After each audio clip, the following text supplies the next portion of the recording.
அது மாத்திரம் இல்ல, அந்த குழந்தைய சுமக்கும் பொழுது மருத்துவர் சொன்னாங்க, இந்த குழந்தைய நீங்க கலைச்சிடுங்க, இந்த குழந்தை பிறந்தாலும் ஏதாவது ஒரு குறைபாடோட தான் பிறகும்னு சொல்லி மருத்துவர் சொன்னாங்க. ஆனா பாருங்க, நான் இயேசுவை நம்பினேன். அவர் என் குழந்தைய காப்பாற்றி கொடுத்த தேவன். என் குழந்தை பிறக்கும் பொழுதும் அதை நல்ல சுகத்தோட அவர் பிறக்க செய்வார் என்று சொல்லி நான் விசுவாசத்தோட இருந்தேங்க. இயேசுவை மாத்திரத்தை நான் நம்பினேன், எந்த மருத்துவரையும் நம்பல, எந்த மருந்து மாத்திரையும் நான் நம்பல.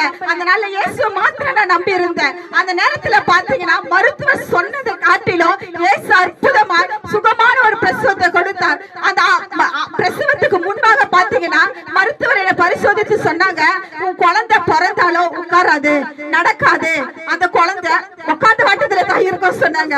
ஒரு தாயா இருக்கிறேன்னா அந்த நேரத்துல சோர்ந்து போகல. ஏன்னா 9 மாதம் அந்த குழந்தைய கருவில கலந்துடுச்சு சொன்ன அந்த மருத்துவர் ஆச்சரியப்படவனா காப்பாற்றி கொடுத்த அந்த தேவன் குழந்தைய சுக பிரசவத்தோட கத்த காப்பாற்றி கொடுப்பார் என்று சொல்லி இயேசுவின் மீது ஒரு நம்பிக்கை விசுவாசத்தோட இருந்தாங்க.